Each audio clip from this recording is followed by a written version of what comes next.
Operation Sindoor തുടരുകയാണെന്ന് വ്യോമസേന. വിശദാംശങ്ങൾ പിന്നീട് പങ്കുവയ്ക്കും. വ്യാജ വാർത്തകൾ പ്രചരിപ്പിക്കരുതെന്നും സൈന്യം. അതേസമയം ദില്ലിയിൽ നിർണായക യോഗം പുരോഗമിക്കുകയാണ്. പ്രധാനമന്ത്രിയും അജിത് ഡോവലും യോഗത്തിൽ പങ്കെടുക്കുന്നു. ഇന്ന് പ്രതിരോധ മന്ത്രാലയത്തിന്റെ വാർത്താ സമ്മേളനം ഉണ്ടാകില്ലെന്നും വിവരമുണ്ട്. വിവരങ്ങളുമായി ഇപ്പോൾ അബ്ദുൾ റഷീദ് ദില്ലിയിൽ നിന്ന് ചേരുകയാണ്. അബ്ദുൾ റഷീദ്, ഓപ്പറേഷൻ സിന്ദൂർ തുടരുമെന്ന് വ്യോമസേന വ്യക്തമാക്കുമ്പോൾ ഇന്നലെ ഉണ്ടായ വെടിനിർത്തൽ കരാറിന്റെ വിവരങ്ങൾ എന്ത് എന്നുകൂടി അറിയേണ്ടതുണ്ട്. നമുക്കറിയാം, വെടിനിർത്തൽ കരാറിന് പിന്നാലെ പാക് പ്രകോപനമുണ്ടായത് 11:30 വരെ പൂഞ്ചിലും കശ്മീരിലും അടക്കം ഷെല്ലാക്രമണം ഉണ്ടായത് നമ്മുടെ മുൻപിലുണ്ട്.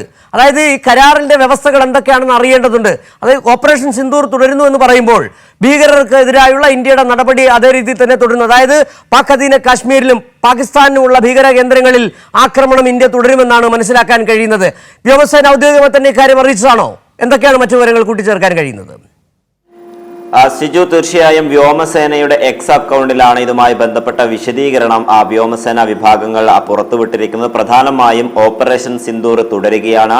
അതുമായി ബന്ധപ്പെട്ടുള്ള നടപടിക്രമങ്ങൾ ഇപ്പോഴും വിവിധ മേഖലകളിൽ തുടർന്നുകൊണ്ടിരിക്കുകയാണ്. അതോടൊപ്പം ഇതുമായി ബന്ധപ്പെട്ടിട്ടുള്ള വിശദാംശങ്ങൾ വാർത്താ സമ്മേളനത്തിൽ കൂടി രാജ്യത്തെ അറിയിക്കുകയും ചെയ്യും. നിലവിൽ നിരവധിയായിട്ടുള്ള വ്യാജ വാർത്തകൾ ലോകമെമ്പാടും പ്രചരിപ്പിക്കുന്നുണ്ട്. അത്തരത്തിലുള്ള പ്രചാരണങ്ങളിൽ ജനങ്ങളൊന്നും തന്നെ വീഴരുത്. അതോടൊപ്പം സത്യസന്ധമല്ലാത്ത, സ്ഥിരീകരിക്കാത്ത വാർത്തകൾ പങ്കുവെക്കുകയും ചെയ്യരുത് എന്നൊരു മുന്നറിയിപ്പ് കൂടിയാണ് ഇപ്പോൾ സേനാ വിഭാഗം നടത്തിയിരിക്കുന്നത്. പ്രധാനമായും ഇതിൽ നിന്ന് നമുക്ക് മനസ്സിലാക്കാൻ സാധിക്കുന്നത് ഓപ്പറേഷൻ സിന്ദൂർ എന്ന് പറയുന്ന ഇന്ത്യയുടെ പരമപ്രധാനമായിട്ടുള്ള ഭീകരവാദത്തിനെതിരെയുള്ള പ്രവർത്തനം തുടരുകയാണ് എന്നുള്ളൊരു മുന്നറിയിപ്പ് തന്നെയാണ് ഇപ്പോൾ വ്യോമസേന വിഭാഗം വ്യക്തമാക്കിയിരിക്കുന്നത്. അതായത് ഭീകരവാദത്തിനെതിരെ ഇന്ത്യ നടപടി കടുപ്പിച്ച് തന്നെ മുന്നോട്ട് പോകും. പ്രത്യേകിച്ചും ഈ വെടിനിർത്തൽ കരാറിൽ ഏർപ്പെട്ടിട്ട് പോലും പാകിസ്ഥാന്റെ ഭാഗത്തു നിന്നും ഇത്തരത്തിലൊരു പ്രകോപനം ഉണ്ടാകുമ്പോൾ അതിന് ശക്തമായ തിരിച്ചടി നൽകാൻ തന്നെയാണ് ഇന്ത്യ മുന്നോട്ട് പോകുന്നത് എന്ന് വ്യക്തമാക്കുന്നതാണ് ഇപ്പോൾ സേനാ വിഭാഗങ്ങളുടെ ഈ ഒരു മുന്നറിയിപ്പിൽ നിന്ന് നമുക്ക് മനസ്സിലാക്കാൻ സാധിക്കുന്നത്. പ്രത്യേകിച്ചും ഓപ്പറേഷൻ സിന്ദൂർ നടന്നുകൊണ്ടിരിക്കുകയാണ്. ഓപ്പറേഷൻ സിന്ദൂർ എന്ന് പറയുന്നത് നമ്മൾ നേരത്തെ സൂചിപ്പിച്ചതുപോലെ തന്നെ ഭീകരവാദ പ്രവർത്തനങ്ങളെ കേന്ദ്രീകരിച്ചുകൊണ്ട്, ഭീകരവാദ കേന്ദ്രങ്ങളെ പാകിസ്ഥാനിലെ കേന്ദ്രങ്ങളെ കേന്ദ്രീകരിച്ച് അല്ലെങ്കിൽ ലക്ഷ്യം വെച്ചുകൊണ്ട് നടത്തിയിട്ടുള്ള ഒരു പ്രത്യേക ഓപ്പറേഷൻ. അതായത് കൃത്യമായിട്ടുള്ള ഇടപെടലുകളും നിരീക്ഷണങ്ങളും നടത്തിക്കൊണ്ട് മുന്നോട്ട് പോകുന്ന ഒരു കൃത്യമായിട്ടുള്ള ഒരു ഇടപെടൽ തന്നെയായിരുന്നു ഇന്ത്യയുടേത് എന്ന് വിശേഷിപ്പിക്കാവുന്നതാണ്.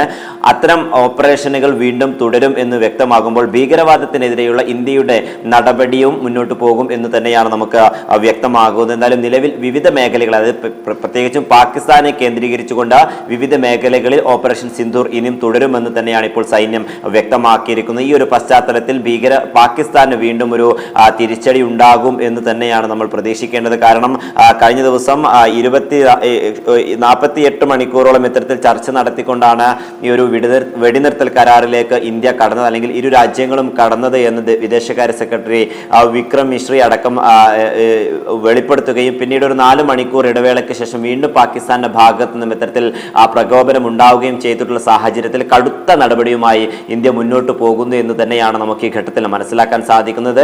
കൃത്യമായിട്ടുള്ള വിവരങ്ങൾ, അത് വിശദാംശങ്ങളൊക്കെ തന്നെയും മാധ്യമങ്ങളുമായും അതോടൊപ്പം ലോകരാജ്യങ്ങളുമായി പങ്കുവെക്കുമെന്നുള്ള കാര്യം ഇപ്പോൾ സൈന്യം വ്യക്തമാക്കിയിരിക്കുകയാണ്. പ്രധാനമായും ഇത്തരത്തിൽ ഭീകരവാദ പ്രവർത്തനങ്ങൾക്കെതിരെയുള്ള ഒരു നീക്കം അത് ഇന്ത്യ തുടരും. അതോടൊപ്പം ഏതെങ്കിലും തരത്തിൽ പ്രകോപനപരമായിട്ടുള്ള ഒരു നിലപാട് ഇന്ത്യയുടെ ഭാഗത്തു നിന്നും ഉണ്ടാകില്ല എന്നത് വ്യക്തമാക്കും തന്നെയാണ് ഇപ്പോൾ സേനാ വിഭാഗങ്ങളൊക്കെ തന്നെയും എക്സിൽ കുറിച്ചിരിക്കുന്നത്.